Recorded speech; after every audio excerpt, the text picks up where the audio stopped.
I miss working with Matt and Susie. Last week they called me up, begged me to come back here. Something like that. Something like that.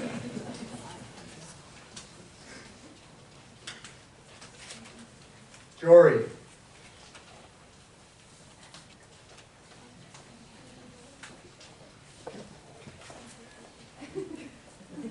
We are not singing happy birthday.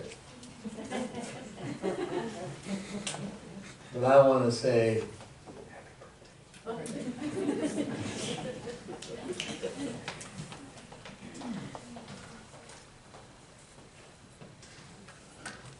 All right, kids. You are at a severe disadvantage. There is a list of rules that our children must learn through trial and error. Because we're not going to tell them what they are. And there's no manual that we're going to give you. So you have to sort of trial and error your way through it. Now there are a whole wide variety of rules, and each family may have their own distinct rules, which they will share with you at the appropriate time that you break the rule. And then you will discover, oh, I guess that's a rule. Now there was one rule that I used during Vacation Bible School with some of the younger boys. Because young boys are at a severe disadvantage and they have a tendency to get handsy. And so I would remind them, these are my hands. They belong to me. They don't belong on anyone else. So that's one of my rules. But maybe like me, one of the family rules you discovered was when you pointed at someone, like one of those kids wearing those flappers, that cap with the flappers, and you would look at them and you go, oh, that's so goofy looking. And my mother would slap my hand and say, it's not polite to point. Now, she never actually explained why it wasn't polite to point. But we learned that you simply shouldn't point at someone, I guess, and make fun of them. Anybody else have that rule? Yeah. You point at someone, that was rude. Now, I wish back when I was a kid I'd have known this text. Because then I could have responded in a way that, well, John the Baptist pointed. Because John the Baptist is standing there with two of his disciples, James and John, and Jesus walks by and he points at Jesus, behold the Lamb of God who takes away the sin of the world. So John is pointing at Jesus.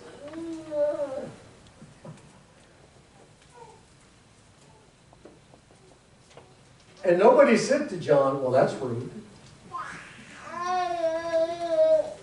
It's kind of like basketball. You know, when you foul somebody, the ref points at you. Please walk over to him and say, you know, my mother taught me it wasn't polite to point.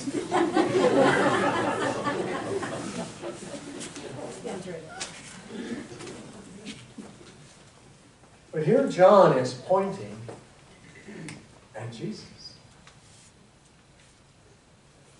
Now we have come through the Christmas season, and there are two specific groups around which the narratives coalesce. One are the shepherds. The shepherds are out in their fields, they're keeping watch over their flock. The angel of the Lord appears and says, behold, I bring you good news of a great joy. Now the shepherds would have known what that was. Because even though they were in all probability illiterate, they would have heard the prophecy concerning the Messiah. And so as soon as they heard that, they immediately raced to Bethlehem to see this thing of which the angels spoke. The second group, the Magi, the wise men, simply saw a star, a heavenly display. And curious about what that was, unaware of the prophecy because they were not a part of the Jewish community, they went seeking. And so really there's two groups of people. They are the pointers and the seekers. And the pointers point. And they point to Christ. So that the seekers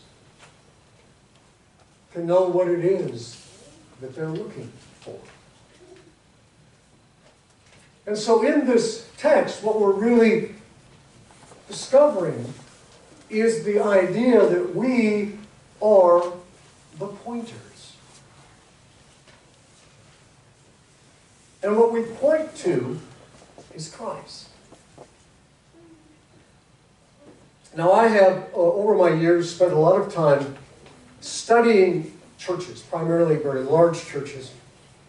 And in my studying of them, spending some time with them, walking through what it is they're doing and why they're doing it, I discovered some things about them. First of all, they are truly driven by a compelling vision, a vision of what they wish to accomplish in the world. It's very forward-looking. They're a group of people who never get mired in the minutiae. They never major in the minors. They truly understand, in my scale of 1 to 10, what the 10s are, and that's where they focus their energy. But I also discovered something else. Oftentimes, these organizations are led by a very charismatic pastor. And sometimes it was hard to discern if what the real church was pointing to was in fact Christ or to the pastor.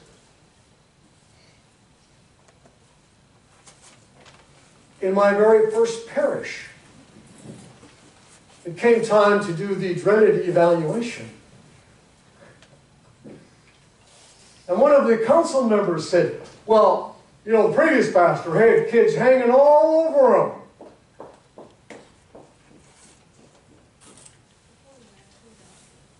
I said, isn't my job to have them cling to the cross? Not me. And so we have to be careful about what it is we are pointing to. Now I have a confession to make, a story to tell. I have never claimed to be the smartest person in the room or the sharpest pencil in the pencil drawer. I had just turned 30. And I remember because my sister Margaret, I have a lot of Margarets in my family. My grandmother was Margaret, my sister's Margaret, my wife is Lisa Margaret, and of course I have my little Margaret, which I call Maggie Pie. She's a junior. This is frightening. But I had just turned 30, and the reason I remember that is my sister Margaret sent me a birthday card. And on the outside it said, 29 is a great year. And then you open it up and it goes, wasn't it? That was like, what, 20 years ago, right? Yeah. I got the math right. So I had just finished my first year of seminary and I was going out. They lived in Beach, North Dakota. And Now, the interesting thing about Beach, North Dakota, if you travel, we did a funeral last week, and I had a chance to talk to the daughter of Carl, Ashley, who took a train through North Dakota. And I said, riveting, wasn't it? And she goes, yeah, you look out the side of the train, this side, and it's flat. You look out the train, and it's flat. And every now and then, oh, there's a tree. Beach is about as close to Montana as you can get without being in Montana. It's in the southwest part, or the southwest part. There's no beach within 1,000 miles. But it's called Beach, it's a little community. And so I was going to visit my sister who, we lived in Southern California actually together, and then when I moved, left the military, she moved back to North Dakota. And then she would end up in actually Alaska teaching. But so we went out to one of those, like a summer club kind of place. And, you know, all those little communities have that. And we went out there, and I had a great burger. I love burgers. It was a buffalo burger. Remember that? And I like the buffalo burger. Though I think buffalo are majestic animals. You probably shouldn't eat them. Cows are just ugly. They deserve to be eaten. But buffalo are such majestic animals. And I had to go use the facilities. It's a nice way to put it. So I walked down the hallway and I turned the corner, and on one door it said pointers. And on the other door it said setters.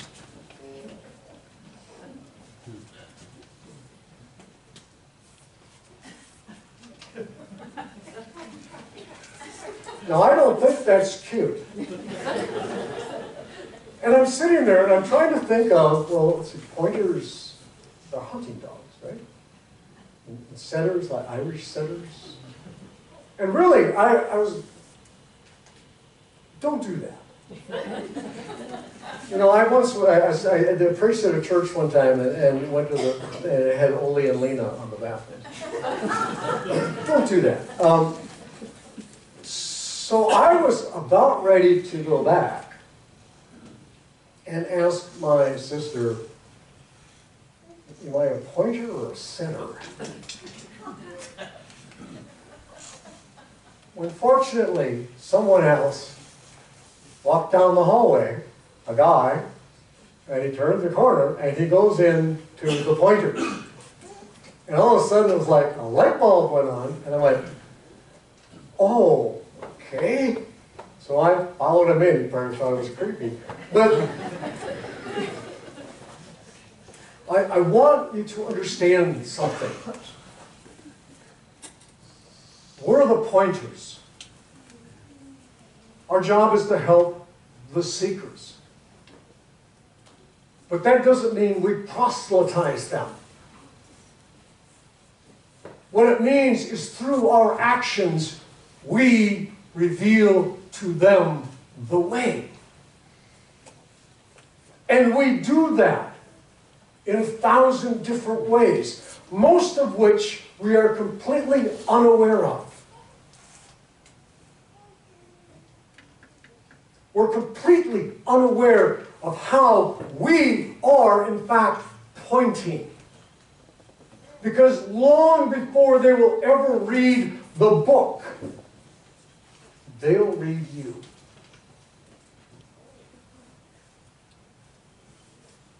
And they'll read to what you're pointing at. And it's 1,000 little things. It's how we treat other people.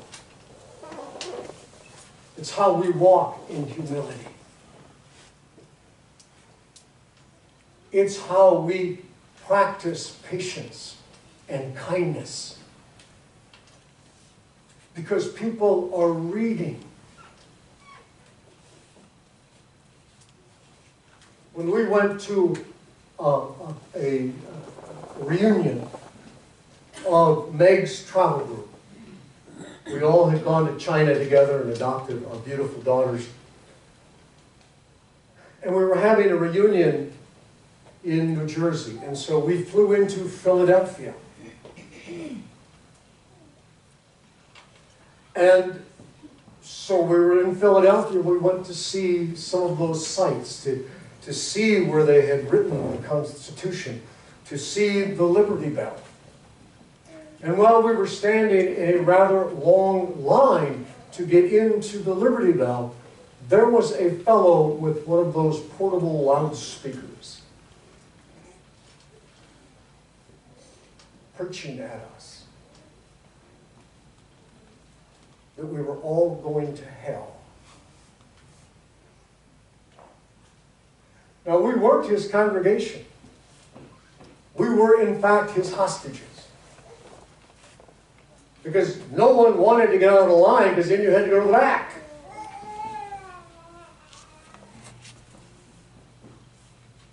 And I thought to myself as I was listening to this hostage situation, how much more I would have appreciated had the man just walked along the crowd and said, here's a card. I'm a pastor of a church. I would like to share the good news with you.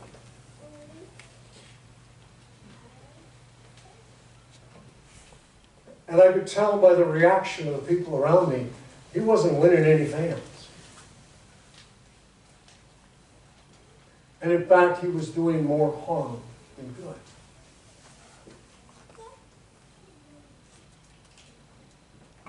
We have to be aware of where it is we're pointing.